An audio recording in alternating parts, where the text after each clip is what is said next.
और ये 2% के हकले और लंगड़े आपको बताते हैं कि भारत की संहिता क्या है।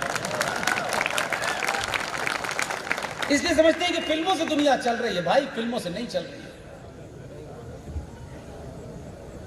हम मां के पैर छूते क्यों हैं? मैं वो नहीं कह रहा जो नई नई आती है वो 1.5 फीट दूर से छूती है, मैं उनकी बात नहीं कर रहा। पैर छूना शुद्ध साइंस है। सर क्यों नहीं छूते? और इसलिए मां के, इसलिए बेटी के पैर छूने चाहिए, हर पुरुष को छूने चाहिए, हर भाई को छूने चाहिए। आप जब अपनी मां के पैर छूते हैं, ऐसा नहीं करते, ये कोई आदर्शवाद नहीं है, ये कोई परंपरा नहीं है मेरे भाई। उसी मां ने अच्छे अच्छे शिवाजी को अपने पेट में रखा है। और वो मां जब आपको जन्म देती है, आप उसके शरीर से बन के बाहर निकलते हैं। इसलिए उसके पैर छूने चाहिए कि जो उसके अंदर की ऊर्जा है, वो जो केबल उसके अंदर है, उसके तार ही आपके शरीर में है। और वो तार जब प्लग में लगाते हैं, जैसे बत्ती जल जाती है, पैर छूते ही आपकी शक्ति, उस मां की, आप में संचार की ऊर्जा बढ़ेगी।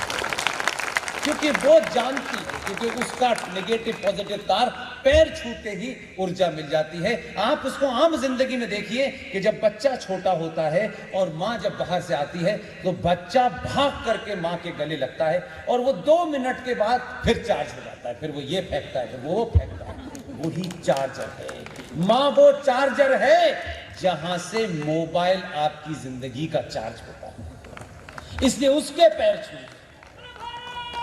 जिस समाज में बेटी, मां, बहन किसी पीड़ा से, परिवार के बाहर की पीड़ा से रोने लगे, समझ लीजिए कि वो परिवार का सत्यानाश हो जाता है। ये भावुक बात नहीं है। हमारी संस्कृति में, उनकी संस्कृति में बिजनेस है, 2 लोगों की शादी इज ए कॉन्ट्रैक्ट। और जो तीसरे हैं, उनके यहां शादी का कंसेप्ट ही नहीं था। हमारे यहां शादी ढकोसला नहीं है, जैसे आपने दहेज से बर्बाद कर दिया है।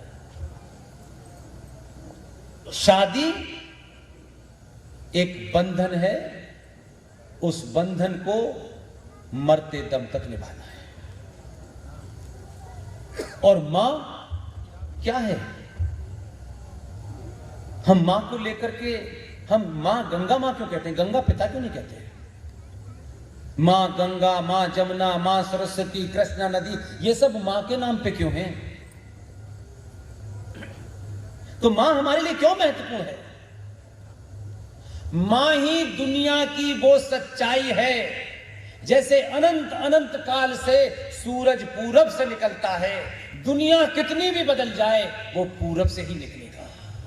इसी तरीके से मां दुनिया की सबसे बड़ी सच्चाई है। सब कुछ बदल जाएगा, लेकिन मां के पेट से ही जन्म होगा, पुरुष के पेट से नहीं होगा।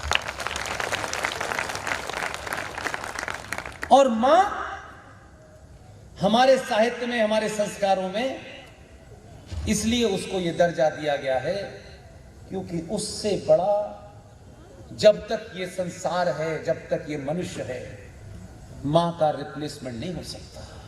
और जिन पिताओं को, जिन